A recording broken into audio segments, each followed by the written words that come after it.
certainly human lives. Thank you so much, Heli.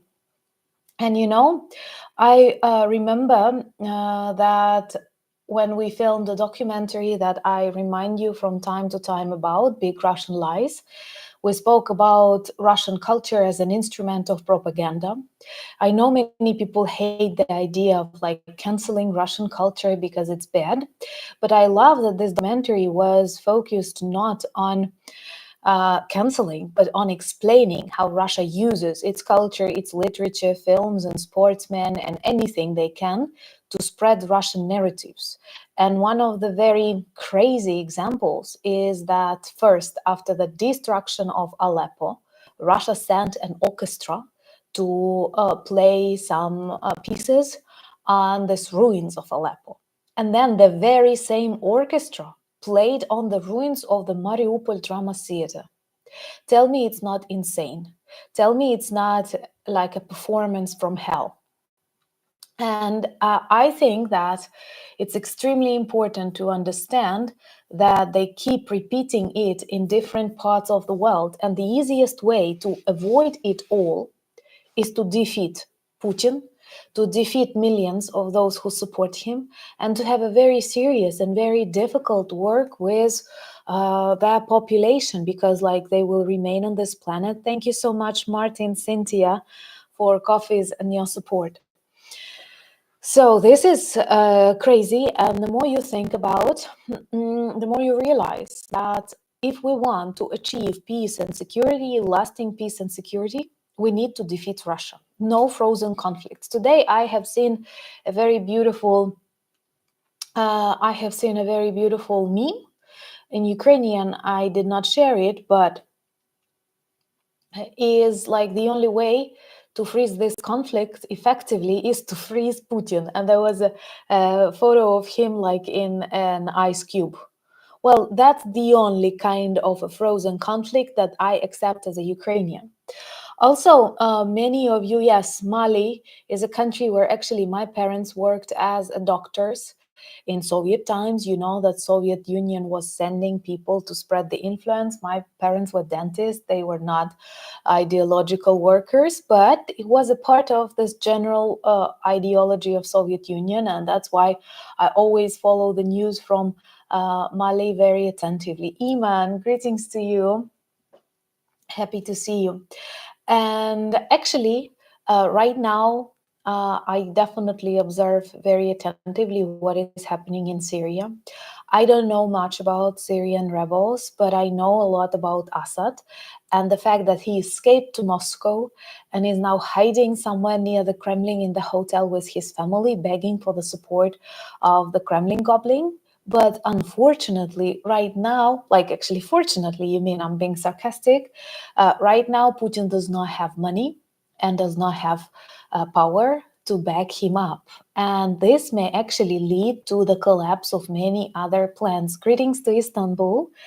And yeah, so right now, Assad is trying to get some support, and rebels, or what, I'm not sure if that's the correct way to name them, are getting in control of more and more Syrian territories, returning them back. And also, according to some reports that I've read on X, they got 4 aircraft, perhaps previously owned by the Russian army. And a very important moment that we have to keep in mind is that in all the cases, Russian soldiers quite often flee.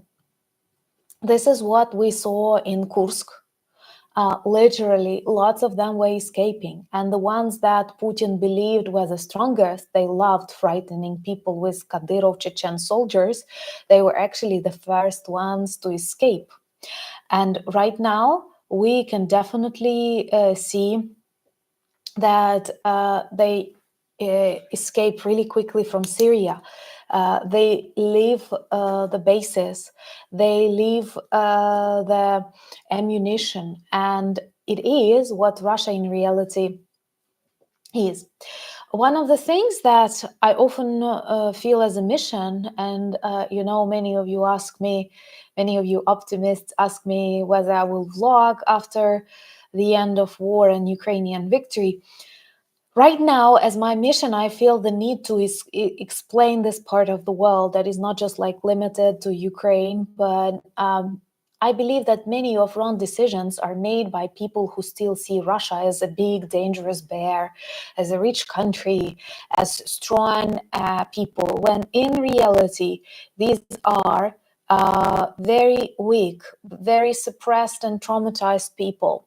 You know, like, I know that many of you good people, even those who are neutral and who are very like kind, you speak about the need not to hate others, and at the same time you realize that Ukrainians are allowed to like to hate Russians for what they are doing to Ukraine on the daily basis.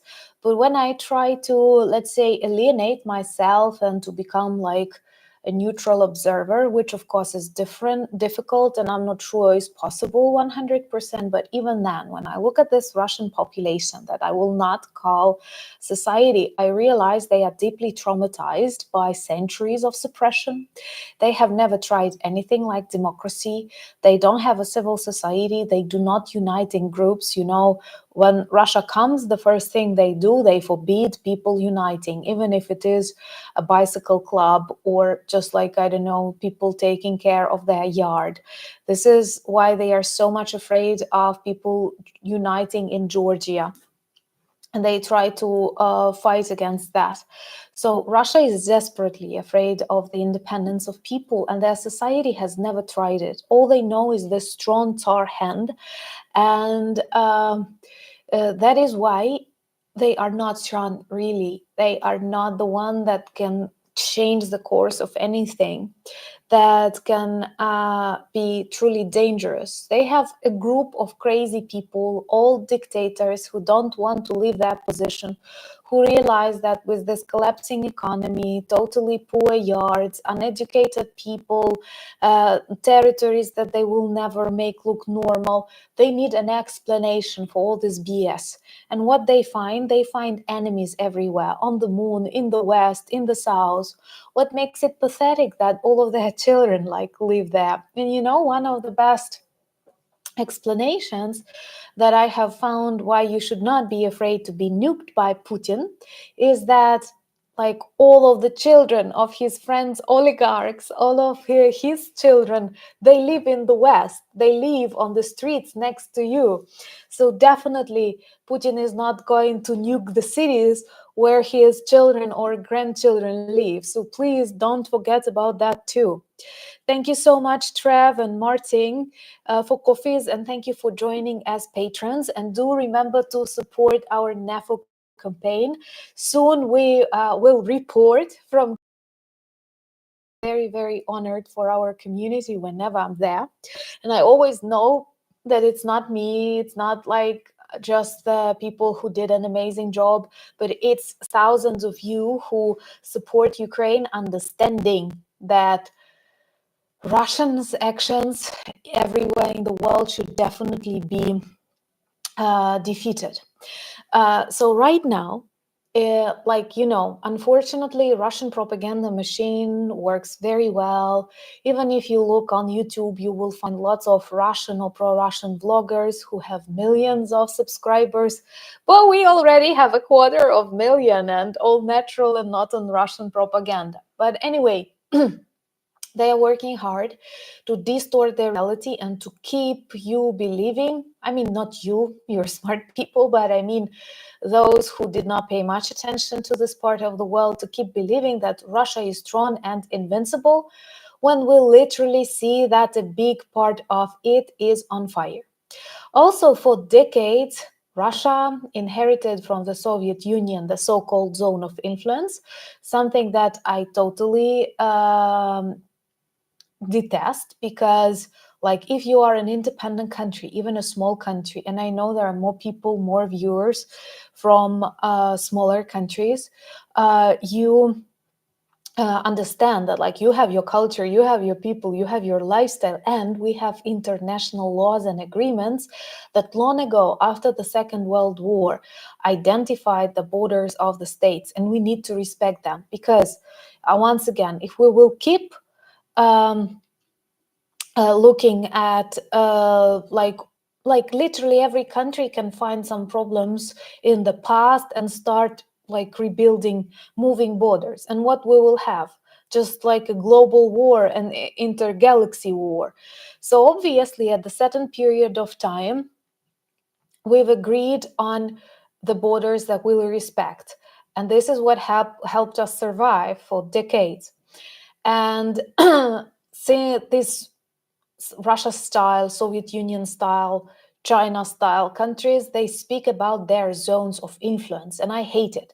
It's just like you have a richer neighbor and he tells you how to live, what kind to paint your walls, because like what kind of milk to buy in your supermarket because he's richer than you and he's smarter than you, or what.